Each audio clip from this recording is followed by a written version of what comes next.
பாடல்களை தொடர்ந்து ஒளிபரப்பின. குழுவாலிலே ஒலித்த கிளப்புகளில் ஜப்பானிய இளைஞர்களும் யுவதிகளும் நடனமாடினார்கள். நவீன திரை இசை பாடல் வரிகளில் கேட்ச்லைன் என்கிற புதிய ட்ரெண்டை கொண்டு வந்த ரகுமான். பாடலின் முதல் வரிகளில் சுருக்கமாகவும் அதே நேரத்தில் மனதில் சற்றென்று பதியக்கூடிய வித்தியாசமான இரட்டை வரிகளாகவும் இருக்க வேண்டும். அதைத்தான் இன்றைய இயக்குநர்கள் கேட்ச்லைன் என்கிறார்கள். ருக்குமணி ருக்குமணியில் ஆரம்பித்தது ஊர்வசி ஊர்வசி, முகாபுலா முகாபுலா, மாயா மச்சந்திரா, முஸ்தபா முஸ்தபா, ஷகலக பேபி, சயா சயா என்று தொடர்ந்த அந்த கேட்ச்லைன் ஜரம் இன்று இந்திய திரை இசை பூராவிலும் தொற்றிக்கொண்டது.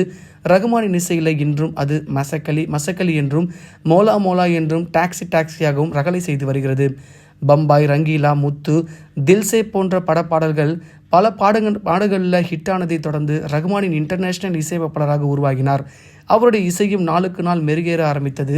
அந்த மாற்றத்துக்கு மிகப்பெரிய காரணம் அதற்கான களங்களை அமைத்து கொடுத்த ஹிந்தி மற்றும் ஆங்கில பட இயக்குநர்கள் தான். இன்னொரு விஷயம், அவர் அடிக்கடி மேற்கொண்ட